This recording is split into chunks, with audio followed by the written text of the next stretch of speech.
জুবিন গাৰ্গ তেখেতৰ 53rd জন্মদিন আচলতে তেখেতৰ জন্মদিনত আটাই খুব উল্লাসেৰে আমি উদযাপন কৰোঁ। এইবাৰ হঠাতে তেখেত নাই, এই কথাটো আমাৰ আচলতে সহ্য কৰিব নোৱাৰা কথা। তথাপিতো জুবিনদা যেন আমাৰ মাজতে আছে আৰু জুবিনদাৰ জন্মদিন বুলি ক'লে যেন মানৱৰ সেৱা মানৱ সেৱা কৰাই তেখেতৰ জীৱনৰ পৰম উদ্দেশ্য আছিলে।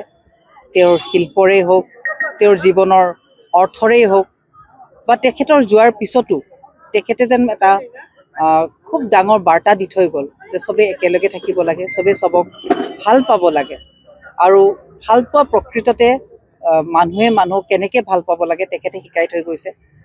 আৰু আজি এটা ভাস্কৰ নগৰ উন্নয়ন সমিতিৰ এটা উদ্যোগত আমি এটা পদক্ষেপ লৈছিলোঁ।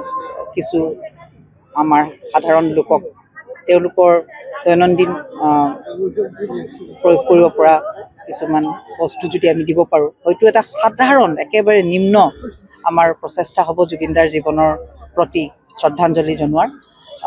সেয়াই আজি এটা পদক্ষেপ লোৱা হ'ল আৰু দেখিছোঁ ভাস্কৰ নগৰ উন্নয়ন সমিতিৰ আটাইবোৰ উদ্যোক্তাই খুব সুন্দৰকৈ সমাজৰ সেৱা কৰি আহিছে। তেওঁলোকে বহু ধৰণৰ সমাজৰ কাম কৰি যায় আৰু মই ভাবোঁ যে জুবিনদাৰ যিটো জীৱনত শিক্ষা দি থৈ গ'ল, তেখেতক সদায় আমি স্মৰণ কৰি থাকিবলৈ, যেন মানৱ ধৰ্ম মানৱ সেৱা ধৰ্মটো আমি যাতে চবেই সদায় নিজৰ মনত ৰাখোঁ। আৰু সেয়েহে অহাকালিও বিজেপিৰ তৰফৰ পৰা ৰক্তদানৰ শিবিৰ কৰা হৈছে খানাপাৰা ভেটেনেৰী ফিল্ডত। আমি ৰক্তদান মহান দান আৰু জীৱন দান, আৰু সেইকাৰণে আমি জুবিনদাৰ জুবিনদাৰ জন্মদিনৰ লগত সংগতি ৰাখি এই মহান দানৰ এটা পদক্ষেপ লোৱা হৈছে।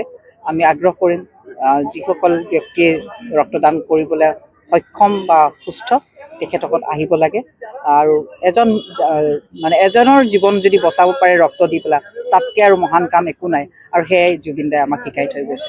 জুবিনদা আমাৰ মাজতে থাকিব, সদায় জীৱিত হৈ থাকিব।